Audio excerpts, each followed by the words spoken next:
Once upon a time, in the very heart of the twisty-turny forest, where the trees wore socks and the flowers often sneezed, there lay a peculiar little village known as Whimsydale.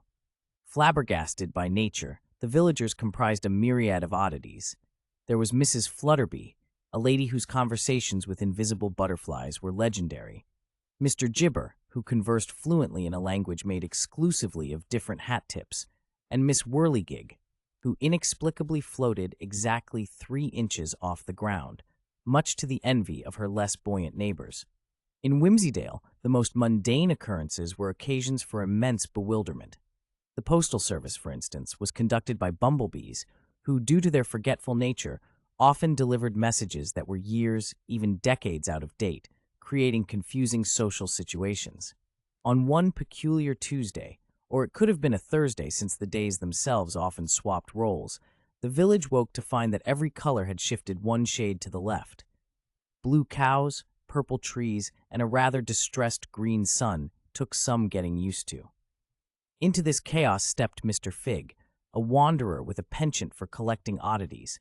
He carried an umbrella despite the lack of rain, for in Whimsydale it wasn't water but ideas that poured from the sky, tangible and often sticky.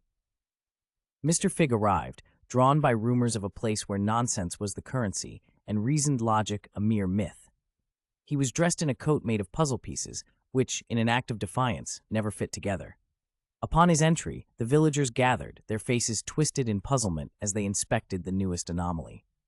Mr. Fig, delighted by their baffled expressions, tipped his polka-dot hat, a rare gesture understood only by Mr. Gibber, and introduced himself tersely.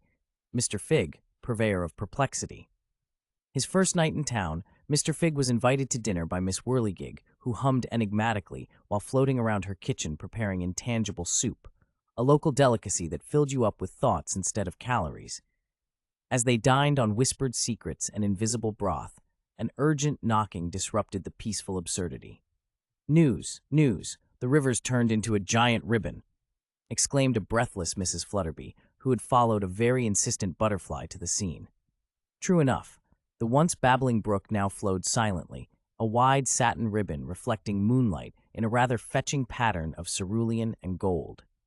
The village convened upon the banks of the now ribbon river, prodding it with sticks and sniffing it suspiciously. "We must follow it upstream to its spool," suggested Mr. Fig, already intrigued by the potential adventure.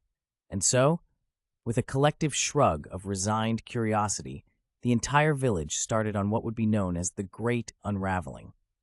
As the procession made its whimsical way through the sleeping forest, trees in warm woolly socks whispered gossip to each other, and the moon, now comfortable in its new azure attire, smiled down with approval. The journey lasted longer than expected. The river stretched, not to a spool, but to a grand waterfall of ribbons, cascading in a silent symphony of colors and softness.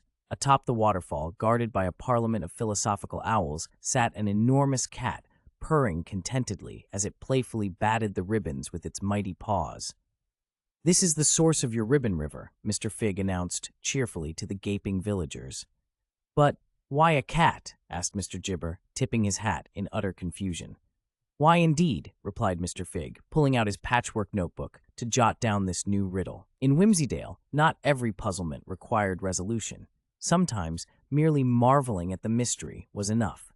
As they trudged back, leaving the placid cat to its whims, the villagers felt unexpectedly satisfied with their unanswered questions. And thus life continued in Whimsydale, where curiosity was nurtured and bewilderment was a beloved guest. Mr. Fig, finding himself perfectly at home amid the delightful befuddlement, decided to stay.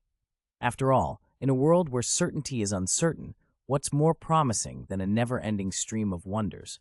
So the days, or sometimes Thursdays posing as Fridays, spilled on, each bringing its own blend of bewilderment and charm.